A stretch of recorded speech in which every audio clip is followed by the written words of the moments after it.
میں ہوں مریم مشتبہ۔ آج کی ایک کہانی اور ایک آیت کے ساتھ ہم پھر حاضر ہوتے ہیں۔ آج کی ہماری آیت ہے سورہ حجرات کی آیت نمبر 12۔ بسم اللہ الرحمن الرحیم۔ وَلَا يَغْتَبْ بَعْضُكُمْ بَعْضًا۔ اس میں خداوند عالم فرما رہا ہے ایک دوسرے کی غیبت نہ کرو۔ آج کی ہماری کہانی میں ایک بیٹی اسکول سے آتی ہے، اپنی مما کے پاس کہتی ہے السلام علیکم امی جان، کیسی ہیں آپ؟ آج کے بارے میں بتا رہی ہوتی ہے اپنے اسکول میں کہ کیا ہو رہا ہے۔ امی جان آپ کو پتہ ہے آج کلاس میں کیا واقعہ ہوا ہے؟ ان کی اماں جان کہتی ہیں آپ نے بہت اچھے نمبر لیے ہوں گے۔ تو بیٹی کہتی ہے نہیں امی جان، وہ تو ہوا ہے، اس کے علاوہ بھی کچھ ہوا ہے۔ وہ جو میری دوست فاطمہ ہے نا، اس نے نا پتہ ہے کیا کیا؟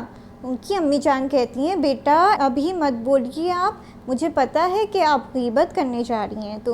تو وہ بیٹی کہتی ہے امی جان آپ کو کیسے پتہ کہ میں کچھ کہنے جا رہی ہوں فاطمہ کے بارے میں؟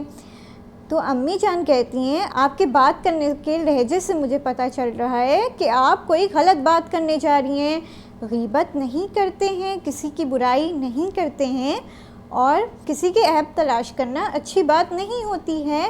بیٹا آپ کسی کے بارے میں ایسی بات نہیں کریے۔ امی جان مجھے معلوم نہیں تھا، میں نے تو یہ واقعہ اپنی وین والی لڑکی سمینا کو بھی بتا دیا۔ امی جان کہتی ہیں کہ بیٹا آپ کو اللہ سے معافی مانگنی چاہیے اور فاطمہ سے بھی معافی مانگنی چاہیے، کیونکہ آپ نے فاطمہ کی غیبت کی ہے۔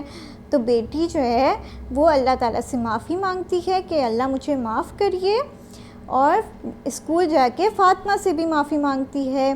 اسی طریقے سے آج کی یہ سٹوری ہماری ختم ہوتی ہے، اور ہمیں کسی کی غیبت نہیں کرنی چاہیے، کسی کے عیب نہیں نکالنے چاہیے۔ اب اگلی سٹوری کے ساتھ ہم پھر حاضر ہوں گے، تب تک کے لیے خدا حافظ۔